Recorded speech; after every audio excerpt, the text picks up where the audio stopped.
Fala galerinha do xadrez, tudo beleza? Pessoal, quero agradecer aqui os inscritos que sugeriram essa partida, que é sensacional. O mestre internacional francês aqui, Boriaider, jogando contra a grande mestre chinesa Hu Yifan. Essa partida é sensacional. O mestre internacional chinês aqui abre a partida com D4, peão da dama. Temos cavalo F6, depois de cavalo F3, B6. Temos aqui a abertura Índia, né? Índia da dama aqui com B6.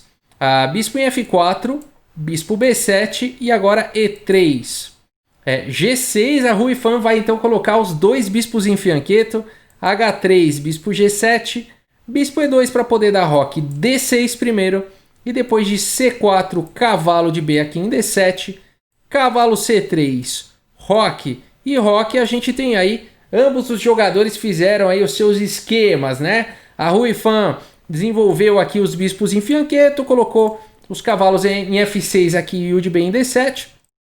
E já preparou aqui o peão D6 para um futuro E5 e também segurando a casa de C5. Já por sua vez aqui o mestre internacional francês desenvolveu suas peças menores, né? Já deu roque e está com uma ocupação maior aqui no centro. Vamos ver como segue a partida. E6 aqui pela Hu Yifan, dama C2 e agora cavalo em H5.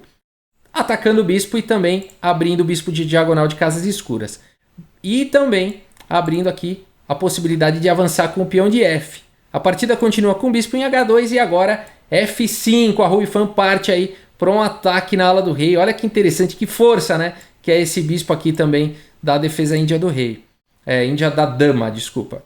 A partida continua agora com D5 e E5. Avançando então, ganhando espaço no centro e na ala do rei. G4 aqui pelo mestre internacional, F por G4, H por G4 e o cavalo então de H volta aqui para F6.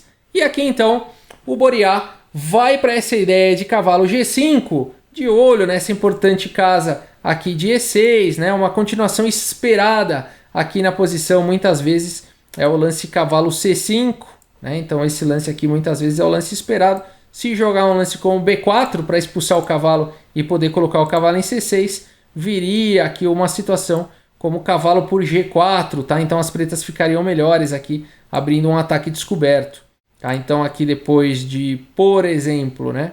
Bispo por G4, dama por G5 e peão por cavalo, dama por G4, cheque. As pretas estariam bem melhores numa continuação como essa, tá? Então, o que jogar aqui depois de cavalo G5? Bom, você espera aqui depois de cavalo C5, então, ao invés de B4, as brancas possam seguir aqui com F4, enfim, tiraram aí, vão tentar lutar. As pretas podem continuar aqui com A5 para garantir o posto para o cavalo, e a gente tem um jogo bastante equilibrado, com chances aí para os dois lados. Mas, nessa posição, a Hu Yifan vai para uma ideia completamente diferente de tudo isso, e faz o sensacional lance cavalo por D5. Sim, esse lance, claro, ele abre aqui um ataque descoberto. Mas o que ele tem de excepcional? O excepcional é que as brancas não são obrigadas a capturarem aqui o cavalo. Aqui o mestre internacional francês Boriaider faz o lance cavalo E6. E olha só, agora a Hu Yifan está com a dama atacada, a torre atacada, o cavalo atacado. O que jogar nessa posição? E a Hu Yifan vai para o incrível lance cavalo por C3, completamente ignorando o ataque aí sobre a dama dela e fazendo um sacrifício de longuíssimo prazo, diga-se de passagem, né? Aqui no lance 17 vai ser o lance 17 das brancas e essa partida tem muito jogo ainda pela frente. Vamos ver. A partida continua com cavalo por D8, claro, capturando aí a dama da Hu Yifan. Cavalo por E2 cheque, dama por E2 e agora bispo em F3. Esse bispo é muito forte, ele segura o peão da coluna F. O rei fica incomodado, fica limitado aí na posição. Esse lance vem com tempo aí sobre a dama. E depois de dama D3, então, cavalo C5. Olha só como a Hu Yifan está conseguindo vários tempos aí na posição, melhorando a posição aí das suas peças em cima da dama aqui. Agora dama em A3, olha que dama mal colocada. E torre de F, então, captura aqui em D8. Se a gente fizer uma contabilidade, né, a Hu Yifan está com peça a menos aqui. Vamos colocar, 3 peças menores pela dama, tá bom? Empata aqui. 2 torres empatam com 2 torres. Então é como se aqui as brancas estivessem com uma peça a mais, uma peça livre a mais, tá? Então, é uma contabilidade por cima, tá? A gente vê que as brancas têm vantagem material. Mas a Ruifan tem vantagem posicional aqui. Essas peças menores se conversam muito bem. A dama tá mal colocada, o bispo não tá fazendo nada, né? O rei tá espremido, as torres são peças horrorosas, né? Elas não sabem defender, né? Para defesa são peças terríveis, né? Um cavalo é melhor defensor, né? Um bispo é um melhor defensor, mas as torres não conseguem muito defender na posição, né? Elas são peças mais de ataque. Então a Ruifan está com uma posição incrível aqui. A partida continua com E4 e agora torre em F8. Torre de A aqui em E1 e agora bispo em H6. Então tirando o bispo aqui da cadeia de peões, né? Passando esse bispo mal para outros lugares. A partida continua com B4 atacando aí o cavalo vem para E6 e agora C5. E o cavalo então vem para esse importante casa aqui de D4, ameaçando no mínimo o cavalo C2 aqui. Dama D3 não permitindo e agora o lance B5, mais um lance forte aqui. A Ruifan tenta manter a posição fechada, porque se ela abrir a posição essas torres podem entrar e ela pode começar a sofrer algum tipo de ataque. Então B5 um lance muito instrutivo, bispo G3 e agora o lance bispo G5, não permitindo a ativação do bispo aqui do mestre internacional francês. A partida continuou com A4, agora A6, dama em A3, e aí você fala assim, poxa, mas esse lance aqui permite o cavalo C2, né? Nada disso, porque o rei está exposto. Se a Ruifan faz o lance errado, agora cavalo C2, na expectativa de ganhar peça, depois de dama B3 cheque, simplesmente ela perde material com nada em troca, né? Então depois de dama 3 a partida seguiu com bispo por G4, agora dando a casa de F3 aqui para o cavalo. Torre D1 foi jogado, tirando aí a torre da casa do duplo, né? E agora cavalo em F3 cheque, rei G2 e D por C5. O que está acontecendo, né? Esse peão está atacado aqui duas vezes, aqui tanto pelo peão de C quanto pela torre, e a Ruifan não quer perder tempo aqui, então ela abre mesmo a coluna D, captura o peão e depois de B por C5 ela vai com tudo aqui na ala do rei com H5. Olha que sensacional, gente. O mais sensacional de tudo é que ela sacrificou a dama lá no lance 17 e a gente já está entrando no lance 32 aqui, então é um sacrifício de longuíssimo prazo, né? Ela continua com material a menos se a gente for ver, mas olha essa posição, as brancas não conseguem jogar, né? E agora a Ruifan tá com tudo atacando aí na ala do rei. Vamos ver como continua. Dama em A2 cheque. Rei vem para H7. E agora dama centralizada aqui. Muito bem centralizada em D5. Torre de A em E8 protegendo o peão. E agora dama C6 atacando aqui o peão da Ruifan. Torre E7 também estava atacando o peão de C7. Torre E7 defendendo em C7. E aqui, enfim, as brancas poderiam tentar jogar aqui com dama por A6. Mas fizeram o lance aqui, torre D3, tentando aí partir para cima do rei, né? Então aqui, quem sabe se der tempo de dobrar as torres, né? E partir com torre na sétima e tudo mais, pode ser um ataque forte. Mas não dá tempo, a Ruifan continua com força aqui na posição, com H4, o bispo vem para H2 e agora B por A4, não permitindo aí perda de peões ou a criação de um peão passado perigoso para as brancas. Dama por A4 e agora rei H6, olha só, colocando o rei aí fora da sétima para evitar a troca de peças. A partida segue com dama em A3 e agora a torre de E vem para F7. Dama B2 e agora o lance torre E7. Parece que a Ruifan toda hora está tendo que se defender aqui, né? Veja a importância de defender esse peão central aqui de E5. C6 e agora A5. Vai criando oportunidades agora avançando com esse peão passado. Torre B3, agora rei G7. Torre B5 e agora esse lance aqui ele traz complicações, porque essa torre fica mal colocada em B5. Esse bispo aqui, se ele puder vir aqui para casa de E2 no futuro, ele vai trazer prejuízos aqui na posição, né? Então a partida seguiu com H3 cheque, rei H1 e depois de cavalo aqui por H2, as brancas têm uma posição difícil aqui. Por quê? Se elas fazem o lance rei por H2, a Ruifan pode continuar aqui com bispo F4 e tem sequência de checkmate, tá?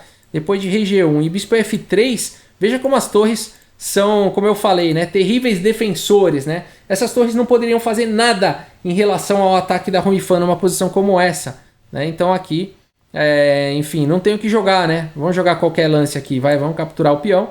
As pretas jogariam simplesmente H2 aqui com checkmate, né? Então você veja o problema todo dessa posição, né? E aqui não tem como defender mesmo. Aqui teria que as brancas começar a entregar todo tipo de peça aqui, fazer todo tipo de... devolver material e de qualquer forma iam levar checkmate, tá? Então, olha só que legal, né? Depois de cavalo por H2, então, as brancas não podem capturar o cavalo, a partida seguiu com torre por E5. Então agora o mestre internacional francês vai tentar ir para cima aí do rei da Ruifan.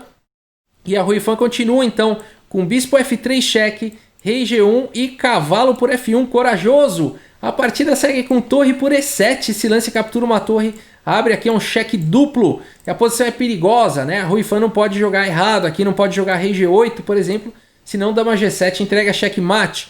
Posição perigosa, ela faz o lance rei H6 e agora a dama do francês entra na posição, dama G7 cheque, rei H5 e agora dama H7 cheque. Parece que o francês vai conseguir alguma coisa, mas na verdade, depois de rei G4, esse rei está muito bem protegido aí pelas próprias peças.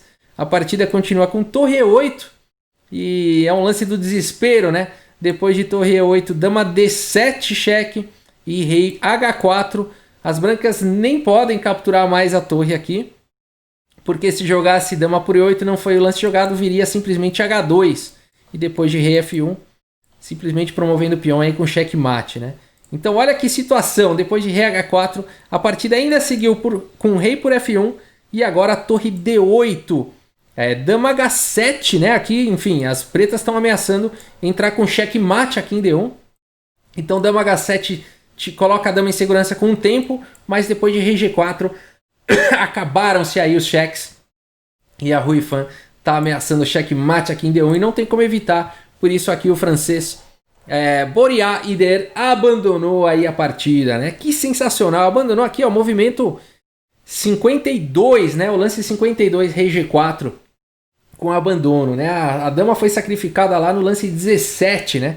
Então a gente vê assim um sacrifício posicional, né, da Ruifan. Não era que tinha uma tática brilhante, sacrificou e foi para um ataque e deu checkmate em mais 3, 4, 5 lances. Nada disso, né? Foi um sacrifício aí de longuíssimo prazo. E quando isso acontece, pode ter certeza, a Ruifan apostou aí, ela arriscou, ela assumiu riscos, né? Então o xadrez tem muito disso, de assumir riscos. A Ruifan fez isso aqui, demonstrou com maestria, né? Vamos rever ali, sensacional, ó, vamos lá. Olhar ali os lances, olha só. O sacrifício ali no lance 17, né? Olha que bacana aqui, ó. Cavalo por D8, né? Sacrificou a dama. E quem diria tantos lances depois, né? Iria ter compensação, né? Foi ganhando muitos tempos. O tema é esse da partida, né? Tempo, né? E também a atividade das peças. Ganhou muitos tempos. Ganhou excelente atividade das peças. Manteve a posição fechada. Veja como as peças... Aqui essas torres não conseguem jogar numa posição fechada. Não conseguem defender o rei, né? Então essas torres aí praticamente não conseguiram participar da partida, né? Quando ela tenta participar, a Ruifan não dá tempo, né? Aqui de deixar as torres participarem aí do jogo. Aqui o lance rei H6, né? Veja que sensacional aqui a partida. Olha só a sequência, né? Não deu chance, mas eu fiquei espantado aqui com um longuíssimo prazo, né? Essa partida é muito linda, muito linda. Quero agradecer aí realmente as sugestões aí. Essa partida ela é sensacional, né? E aqui não deu mais. Depois de torre D8, dama H7, rei G4, acabou, né? Vai levar checkmate. Vamos dar uma olhada aqui no relatório do chess.com. Vamos clicar aqui em obter relatório. Vamos ver as estatísticas aí da partida. E vamos lá, vamos ver. Daqui a pouquinho tá pronto, mais alguns segundos. E a gente vai ver então os índices aí, os indicadores, as estatísticas. Vamos aguardar mais um pouco. A partida é longa, então demora um pouquinho mais para emitir o relatório, mas o relatório aqui está pronto. Olha só, gente, 95,8% de precisão pela Ruifan, monstruoso, né? 87% aqui do francês. Olha só, um lance brilhante. Temos um lance brilhante! Pela primeira vez aqui no canal a gente consegue achar um lance brilhante, é tão raro, né? Essa feature aqui do chess.com. Depois a gente vai ver aqui qual foi esse lance brilhante. 30 melhores lances aqui da Ruifan, 30 dos lances foram os melhores lances. 25 pelo francês, 2 excelentes, 5 para o francês, 9 bons para cada um, lance de livro 2, eu acho que deve ter sido um pouco mais. Talvez ele considere isso porque saiu da abertura, mas depois volta, né? Ele considera apenas 2. E olha aí, ó, 7 imprecisões da Ruifan e só, né? 6 imprecisões do francês, mas o francês também errou, cometeu gafe. A gente viu isso na partida, né? Mas olha só, que legal, com certeza foi o sacrifício de dama, né? Esse lance brilhante. Vamos dar uma olhada se foi isso mesmo. Mas aí a gente entende então o que o chess.com considera um lance brilhante. Um sacrifício de longuíssimo prazo, né? Provavelmente aquelas partidas do Kasparov com sacrifício no começo também devem dar o lance brilhante, depois eu vou testar. Contra o Topalov também, né? Mas vamos ver aqui o que ele... Se eu clicar nesse lance, se ele me mostra qual foi o lance brilhante. Não, o lance brilhante é H3. Pessoal, esquece tudo que eu falei, né? Eu tinha certeza ali que seria... Né, eu tava acreditando que seria o sacrifício de dama e de repente o lance H3 aí é o lance brilhante. Eu realmente não entendo essa feature. Porque além do H3, o que ele consideraria aqui? Nada, ele fala que H3 é realmente a sequência. Não entendi. Continuo sem entender, né, a questão aí, o polêmica, a questão dos lances brilhantes, né? Se fosse o lance do sacrifício da dama, eu iria entender. Agora o H3, né? O H3 é um lance de ataque ali natural da posição, né? A gente viu tantos lances brilhantes nas partidas do Mikhail Tal, nas partidas de Ivanchuk, partidas que eu já mostrei que não deram nenhum lance brilhante, né? E de repente o H3 aí é o lance brilhante. Eu acho que essa é uma feature, né, que o chess.com ainda está desenvolvendo, tá? Então eu vou procurar ignorar essa informação daqui para frente nas nossas análises aí e manter as outros indicadores são excelentes, né? Eu acho que esse relatório é muito bom, né? Continuo achando essa ferramenta muito boa, mas o lance brilhante tenho minhas discórdias aí, tenho meus pontos, acho que essa feature precisa melhorar. Beleza, pessoal? É isso. Pessoal, me ajudem a chegar a 100 mil inscritos, tá bom? Vamos chegar em 100 mil inscritos esse ano ainda.